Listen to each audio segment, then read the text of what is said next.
గత ప్రభుత్వం అరచేతిలో వైకుంఠం చూపించాయని ఆరోపించిన మంత్రి తుమ్మల నాగేశ్వరరావు తాను రాజకీయాన్ని ఒక తపస్సులా చేశారని, కులం మతం ప్రాంతం చూడకుండా అన్ని ప్రాంతాల అభివృద్ధి కోసం కృషి చేశారన్నారు. దేశంలోని ఖమ్మం జిల్లా నెంబర్ 1గా ఉండాలనేది లక్ష్యంతో పనిచేస్తున్నామన్నారు మంత్రి తుమ్మల. అందుకని నేను ఒక రాజకీయం ఒక తపస్సులాగా ఒక యజ్ఞంలాగా చేశా తప్ప రాజకీయం చేయలేదు.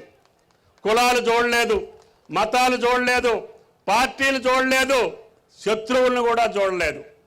నాకు రాజకీయ శత్రువులు ఉన్నా కూడా ఆ గ్రామాలు కూడా అభివృద్ధి జరగాలని, ఆ నియోజకవర్గాలు కూడా అభివృద్ధి జరగాలని ఖమ్మం జిల్లా యావత్తు ఇది గిరిజన ప్రాంతమైన అటవీ ప్రాంతమైన సౌకర్యాలు అరాకొరగున్న తెలంగాణలోనే కాదు ఉమ్మడి రాష్ట్రంలో నా జిల్లా నెంబర్ 1గా ఉండాలనేదే నా లెక్క, నా ఆశయం అని చెప్పి కూడా మీకు ఈ సందర్భంగా మనం చేస్తున్నాం.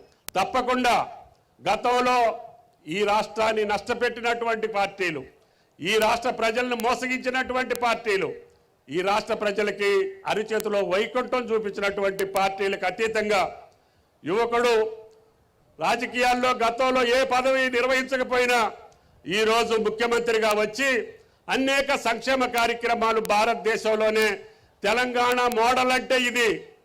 పేదలకి ఉచిత విద్యుత్ కావచ్చు, గ్యాస్ బండ కావచ్చు, సన్న బియ్యం కావచ్చు, వాళ్ళ పిల్లలకి భోజనం కావచ్చు, అన్ని సౌకర్యాలు విద్యా వైద్య సౌకర్యాల్ని మెరుగుపరుచుకుంటూ ఈ రాష్ట్ర మౌలిక వసతులను ముందుకు తీసుకెళ్లుకుంటూ ఈ రాష్ట్రాన్ని కేంద్రం సహకరించినా సహకరించకపోయినా, కేంద్రం అనేక ఆటంకాలు కల్పించినా, ఆర్థిక పరమైనటువంటి ఇబ్బందులున్నా ఈ రాష్ట్రాన్ని అగ్రగామి రాష్ట్రంగా చేసేదే